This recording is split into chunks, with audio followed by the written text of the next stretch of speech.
चलिए कहानी स्टार्ट करते हैं। पति उमेश की गंदी हरकतों से आयुषी तंग आ चुकी थी। आखिर कितनी मैड बदलेगी वह। उमेश की गंदी हरकतों से परेशान होकर कितनी मैड काम छोड़ गई तो कितनी को आयुषी ने खुद निकाल दिया। आयुषी बैंक में नौकरी करती है और उमेश LIC कार्यालय में है। उमेश तो घर से 10-11 बजे निकलता है, पर आयुषी को घर से जल्दी निकलना पड़ता है। उनके 2 बच्चे हैं, बेटी पावनी 11 साल की और बेटा सनी 7 साल का। आयुषी दोनों बच्चों को स्कूल भेज, उमेश का लंच पैक कर, बाकी का काम बाई पर छोड़ तैयार होकर बैंक निकल जाती। उसे हमेशा यही डर सताता है कि पता नहीं उसके पीछे उमेश और बाई कहीं कुछ। कितनी बार आयुषी ने उमेश को अखबार की ओर से बाई को गंदी नज़रों से घूरते देखा है। अब झाड़ू पोछा लगाते वक्त किसी के भी कपड़े अस्त व्यस्त हो ही जाते हैं। इसका ये मतलब तो नहीं है कि कोई उसे गंदी नज़रों से घूरे। ऐसे में कोई भी बाई असहज हो जाएगी। आयुषी ऐसे ही पति पर शक नहीं कर रही थी। नंदा, मैं ऑफिस जा रही हूँ, तुम काम खत्म करके चली जाना, और हाँ, फ्रिज में कुछ खाने का सामान रखा है, उसे लेती जाना, कहकर एक दिन आयुषी ऑफिस चली गई। आयुषी थोड़ी दूर ही पहुंची थी कि उसे याद आया कि वह अपनी दराज की चाबी भूल आई। उसने तुरंत स्कूटी घर की तरफ घुमाई। घर की दूसरी चाबी आयुषी के पास ही रहती थी, अतः वह दरवाज़ा खोलकर जैसे ही अंदर गई, उसके पैर वहीं ठिठक गए। उमेश और नंदा दोनों आयुषी के बेड पर एक दूसरे से लिपटे थे। आयुषी को अपनी आंखों पर भरोसा नहीं हो रहा था। बाई तो भाग गई। उमेश हकलाते हुए कहने लगा, आयुषी, मैं नहीं, वही जबरदस्ती करने लगी।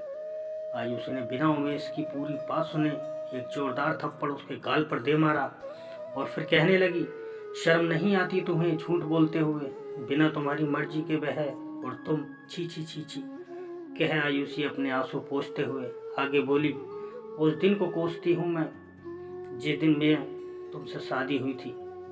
आयुषी ऑफिस तो चली गई, पर अपनी तबीयत खराब होने का बहाना कर तुरंत घर आ गई। पूरा दिन और रात वह सिसकती रही, किसी से कुछ नहीं कहा, ना ही अपने बच्चों को इस बारे में कुछ पता लगने दिया। वह सोचने लगी कि कभी बच्चों को अपने पापा की इन गंदी हरकतों का पता चला तो दोनों नफरत करेंगे उनसे। उमेश की तो अब हिम्मत ही नहीं थी कि वह आयुषी के सामने जाए। आयुषी बच्चों को सुबह स्कूल भेजकर घर का सारा काम खत्म कर ऑफिस चली जाती थी। कोई भी काम वाली सुबह आने को तैयार नहीं थी। सब यही कहती थीं कि 9 बजे के बाद ही आ सकती हैं। आयुषी का मन तो करता था कि नौकरी छोड़ दे, पर बच्चों के स्कूल और पढ़ाई पर जो मोटा पैसा खर्च होता है वह कहाँ से आएगा। आसमान छूती महंगाई के युग में एक की कमाई से घर चलाना संभव नहीं था। एक बाई आई थी, पर कुछ दिन काम करके छोड़ गई। वही बात, सुबह 8 बजे नहीं आ सकती। आयुषी की तो कमर जवाब देने लगी थी। आखिर वह घबराकर कितनी करेगी।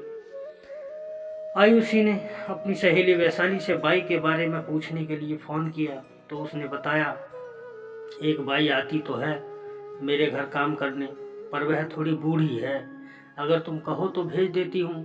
वैशाली की बात सुनकर आयुषी खुश हो गई। उसे यही तो चाहिए था। वह मन ही मन मुस्कुराई कि उमेश अब बूढ़ी औरत को क्या घूरेगा। कांताबाई दूसरे दिन से ही काम पर आने लगी। अब आयुषी को कोई फिक्र नहीं थी, सब कुछ सुचारू रूप से चल रहा था। कांताबाई 2-3 दिनों से नहीं आ रही थी। वैशाली से पता चला कि उसकी तबीयत ठीक नहीं है, इसलिए कुछ दिनों बाद आएगी। सुनकर आयुषी के पसीने छूट गए। कांताबाई एक रोज किसी और को लेकर आई और कहने लगी, मैडम जी, यह मेरी बहू है रूपा, अब से यही आपके घर काम करेगी। कांताबाई, जब आपकी तबीयत ठीक हो जाएगी तब तो आओगी न काम पर? आयुषी ने पूछा। मैडम जी, मुझसे काम नहीं होता है, गठिया की शिकायत है मुझे, काम करती हूँ तो दर्द और बढ़ जाता है, मगर आप चिंता ना करो, मेरी बहू मुझसे भी अच्छा काम करेगी। कांताबाई ने कहा। आयुषी ने हाँ तो कर दी, पर फिर वही शर्त कि सुबह 8 बजे आना पड़ेगा। रूपा मान गई। रूपा काम तो अच्छा करती थी, पर आयुषी को डर लगा रहता था कि उमेश की गंदी नज़र कहीं रूपा पर भी न पड़ जाए। रूपा थी भी बहुत खूबसूरत और फिर उम्र भी ज़्यादा नहीं थी, यही कोई 22-23 साल। आयुषी के सामने वह काम करके चली जाती थी। आयुषी रविवार के दिन रूपा से खाना बनाने में भी मदद ले लिया करती थी। रूपा का व्यवहार भी अच्छा था। आयुषी हमेशा उसे कुछ न कुछ दे देती थी, जैसे पुराने सलवार सूट, चूड़ियाँ, बिंदी, लिपस्टिक आदि।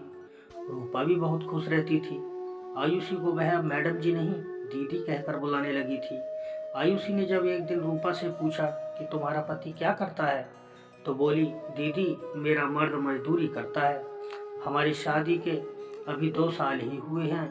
रूपा अपने मायके, ससुराल, नाते रिश्तेदारों सबके बारे में बताती रहती थी। आयुषी अब रूपा पर भरोसा करने लगी थी, परंतु उसे अपने पति पर कतई भरोसा न था। रूपा को आयुषी के घर काम करते हुए करीब 7 महीने हो चुके थे। अब तो रूपा कभी कभार लेट भी आती तो आयुषी कुछ नहीं कहती थी। उसे लगता था कि अगर रूपा ठीक है तो उमेश कुछ नहीं कर सकता है। रूपा बड़े सलीके से सज धज कर रहने लगी थी। आयुषी ने एक दिन पूछ ही लिया, रूपा आज तुम बहुत अच्छी लग रही हो, और ये तुम्हारा सलवार सूट भी कहाँ से खरीदा? बहुत ही सुंदर रंग है, रूपा कहने लगी। दीदी मेरी माँ ने दिया था। रूपा का चेहरा कुछ दिनों से बड़ा ही खिलखिला सा लगने लगा था। आयुषी ने पूछा भी, रूपा आजकल बड़ी खुश नजर आ रही है, कोई बात है क्या? तब रूपा ने मुस्कुरा कर कहा, नहीं दीदी। रूपा कुछ महीनों से काम करने लेट से आने लगी थी। पूछने पर कहने लगी, मेरी सास बीमार है, इस कारण देर हो जाती है। आयुषी कुछ नहीं कहती।